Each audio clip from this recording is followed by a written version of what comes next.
Hey everybody, this is Angela. Welcome to my channel. Welcome back to my channel. Hope everybody's having a really good Wednesday. Okay, so reading from Who Was Jane Austen, and I uploaded a video of chapter 2 and 3, and I don't know why, for some reason it wouldn't upload. So what I'm going to do is I'm going to read it again.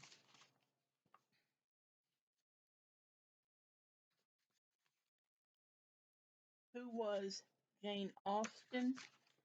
Chapter 2. Watching and Listening. Jane was glad to be back home. Once again, she had the freedom to take long walks in the countryside. Stephenson was a lot less noisy and busy than either Southampton or Reading had been, but Jane enjoyed the buzz and activity in her family's home. She joined in when her father's students put on skits. She also decided to start writing.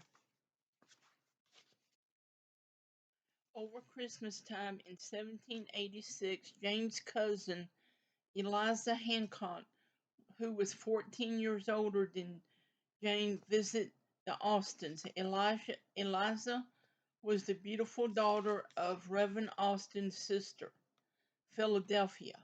Eliza was married to a French count, which made her a countess. Her stories of life in France dazzled Jane.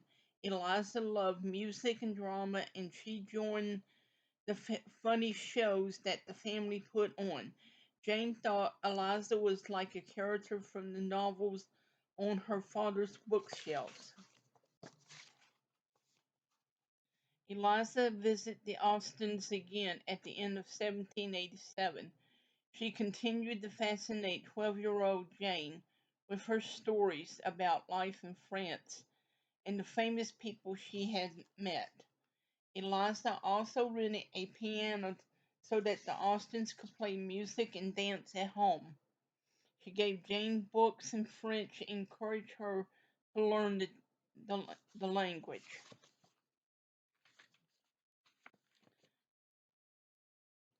Eliza's exciting life inspired Jane to write even more stories. Most of them were about thieves, murderers, or people who had no common sense. Many of her characters escaped ridiculous situations or horrible accidents. Jane always read her humorous stories aloud to her family.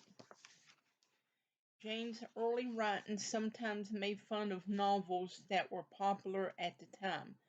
Jane felt that many of the female characters in these novels were too silly or sentimental. She didn't like to read novels about women who were worried about only one thing, finding a rich husband. The women that Jane knew were all strong and independent. She felt that couples should marry because they were in love, not to increase the size of their bank account. One of the most popular novels which Jane did like was called Celis. Celis, C-E, Cecilia. Sorry. Fanny Burnand. In the book, the main character, Cecilia Beverly, is told that she must marry a man who agrees to take her last name rather than to change her own name after marriage. It causes This causes all kinds of confusion among Cecilia's family and friends. The idea of a man using his wife's last name was simply ridiculous in the 1780s. It was not an easy task, and Cecilia's inheritance depended on it. Cecilia ended up losing most of her money near the end of the story.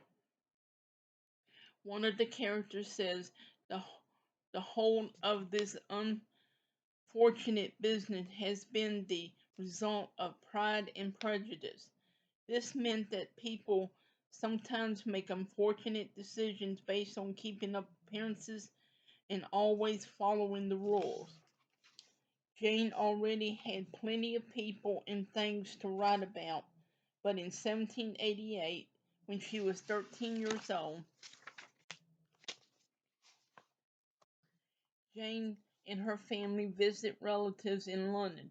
The exciting sights and sounds of England's largest city captured her imagination. Jane came home with lots of ideas for new stories. She called one of them Love and Friendship. Jane spelled it incorrectly. Jane dedicated it to her cousin Eliza. The story is full of carriage crashes, robberies, and eloping couples. Jane was making fun of the romantic novels that were being published at the time. She laughed at the women in novels who had very little common sense. Her two main characters in Love and Friendship, Laura and Sophia, were always fainting. Jane wrote her book in 3 different notebooks. They were called the juvenile, meaning stories from her youth. They contained stories, dramatic scenes, and original history of England, which Cassandra illustrated. Jane's writing in her cherished notebooks were very important to her, even though some of her stories were funny and at a time even silly. Jane was taking her work seriously. So that's the end of chapter 2. Please hit like and subscribe to my channel. Please hit the notification bell so you'll know when I come up with a new video. And I hope you enjoyed that. Hope to see you in the next one.